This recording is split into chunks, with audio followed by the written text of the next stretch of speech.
Acupressure व सुजोग में साम्यता यानी समानता एवं विषमता अर्थात भिन्नता। एक्यूप्रेशर सुजोग में क्या समानता है तथा क्या विषमता है।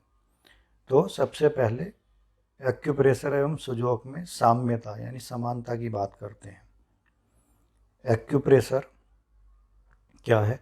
जब कहीं जा रहे हों या यात्रा कर रहे हों या ऑफिस स्कूल आदि में हो, अचानक कोई पीड़ा या परेशानी हो तो ऐसे में यह एक्यूप्रेशर चिकित्सा का उपचार दिया या लिया जा सकता है।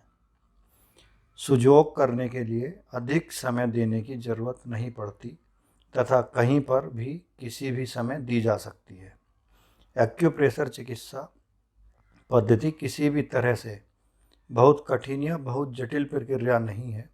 इसको कोई भी सामान्य ज्ञान व बुद्धि वाला व्यक्ति अपने आप कर सकता है। सुजोग की पद्धति को रोग का निवारण या अपना उपचार स्वयं करने के लिए कोई भी व्यक्ति प्रयोग में ला सकता है।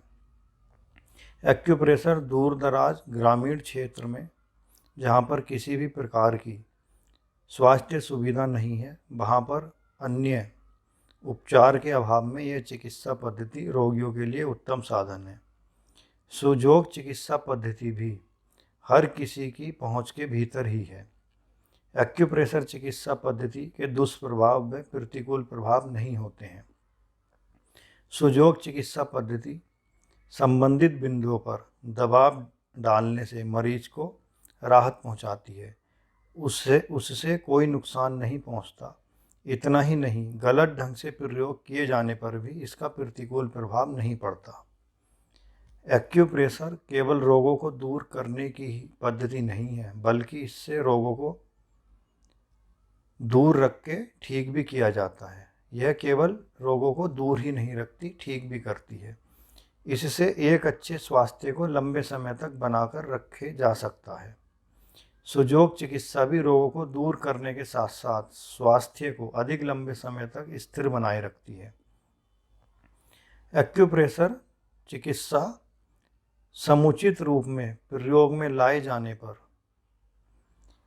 इसका असर कुछ ही मिनट और प्राय चंद सेकंड के अंदर ही मालूम होने लगता है। सुजोग उपचार पद्धति भी अत्यंत प्रभावी व सुरक्षित है। एक्यूप्रेशर बिंदु की मालिश करने के साथ साथ कई अन्य इलाज तंत्रों को भी नियोजित करता है, यानी इसमें हमारे शरीर के सिस्टम भी ठीक होते हैं। सुजोग चिकित्सा पद्धति को शरीर के किसी भी अवयव, अंग या जोड़ का उपचार करने के लिए इस्तेमाल किया जा सकता है।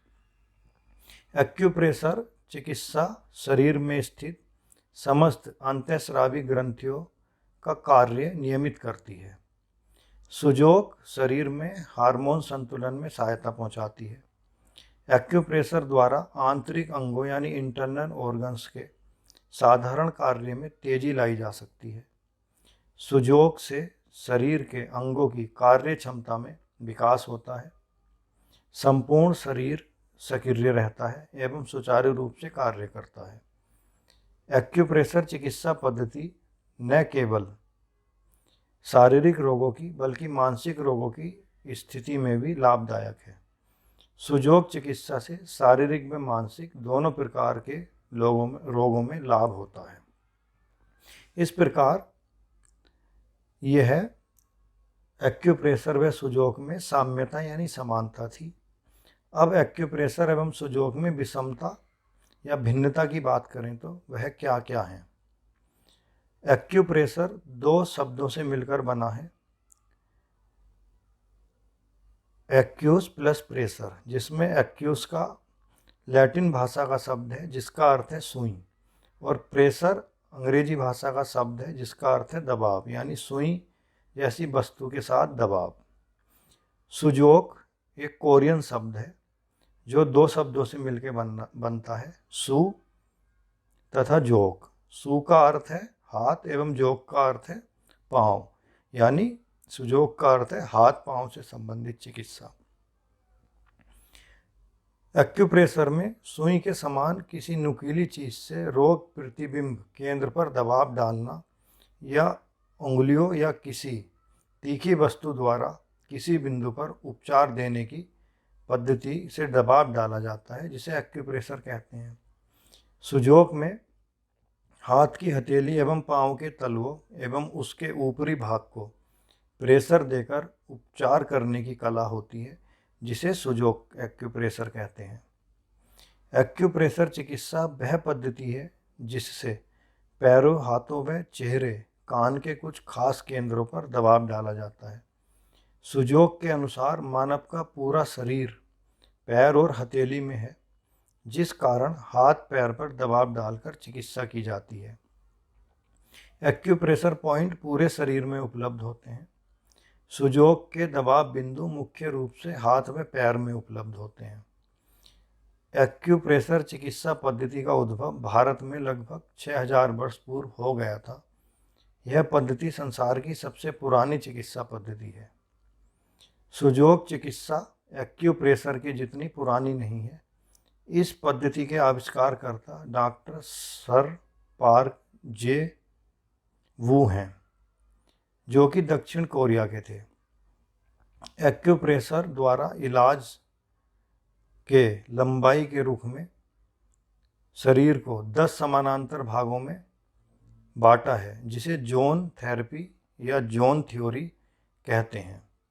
यानी इसमें इलाज शरीर को 10 भागों में बांटकर समानांतर रूप से किया जाता है तथा चौड़ाई के रुख में एक्यूप्रेशर के अंतर्गत शरीर को 3 भागों में बांटा गया है, जिसे ट्रांसफर जोन्स कहते हैं। इधर सुजोक में डॉक्टर पार्क के अनुसार शरीर को 6 भागों में बांटा गया है। पहला सिर, दूसरा बीच का पूरा शरीर, तीसरा व चौथा दोनों हाथ, पांचवा व छठा दोनों पांव। इसी के अनुरूप हाथ व पांव को बांटकर उसमें प्रतिबिंब केंद्र बताए गए हैं। एक्यूप्रेशर चिकित्सा में बिंदु पर प्रेशर से अभिप्राय है अधिक दर्द नहीं करना, अपितु यह है कि दबाव उतना डाला जाता है कि जितना रोगी आसानी से सह सके। यानी इस चिकित्सा में चिकित्सा का अर्थ है अधिक दबाव न डालना, जितना रोगी सह सके उतना ही डालना, और जो आसानी से सह सके तथा उसका प्रभाव चमड़ी के नीचे की सतह तक पहुंच जाए। इधर सुजोक पद्धति में बिंदुओं पर दबाव इतने जोर से दिया जाता है कि दबाव शरीर के अंदर अस्थि तक पहुंच जाए। एक्यूप्रेशर में प्रेशर देने का उत्तम ढंग हाथों के अंगूठों या फिर लकड़ी या ठोस रबड़ या प्लास्टिक के उपकरणों के साथ बताया गया है। सुजोक में एक्यूपंक्चर में काम आने वाली निडिल का प्रयोग तथा जिम्मी, माचिस की तीली, पेंसिल आदि का प्रयोग प्रतिबिंब केंद्रों पर दबाव देने के लिए किया जाता है। एक्यूप्रेशर पद्धति के अनुसार मनुष्य को शारीरिक यानी फिजिकल, भावनात्मक यानी इमोशनल रूप से 2 पृथक नहीं अपितु एक अभिन्न इकाई के रूप में माना गया है। प्रत्येक रोग का इलाज इसी सिद्धांत के अनुसार किया जाता है। सुजोक में 2 तरह के इलाज किए जाते हैं, फिजिकल और मेटाफिजिकल। फिजिकल में वह अंग आते हैं जिन्हें हम देख सकते हैं। मेटाफिजिकल में उन अंगों को शामिल किया जाता है जिन्हें हम देख नहीं सकते, जैसे एनर्जी लेवल, प्राण, ऊर्जा चक्र आदि। एक्यूप्रेशर या दबाव विद्या द्वारा चेतना को जागृत करके ज्ञान तंतु को सचेत किया जाता है। इसमें बिंदुओं पर दबाव देने के लिए विभिन्न प्रकार के बीज, चुंबक, सुई, अंगूठी, पेंसिल आदि व चिकित्सीय आदि का चिकित्सीय उपयोग नहीं किया जाता है। सुजोक की पद्धति में टेप के द्वारा कद्दू, चावल, गेहूं, एप्पल स्टोन आदि के बीजों की मदद से भी हाथ पैर के रोगग्रस्त बिंदुओं पर दबाव डाला जाता है। इस प्रकार हम देखते हैं कि एक्यूप्रेशर व सुजोक में उपरोक्त समानताएं पाई जाती हैं तथा कुछ विषमताएं व भिन्नताएं भी पाई जाती हैं, परंतु दोनों ही चिकित्सा विधियां भिन्न भिन्न प्रकार से चिकित्सा करती हैं तथा रोगों में लाभ करती हैं।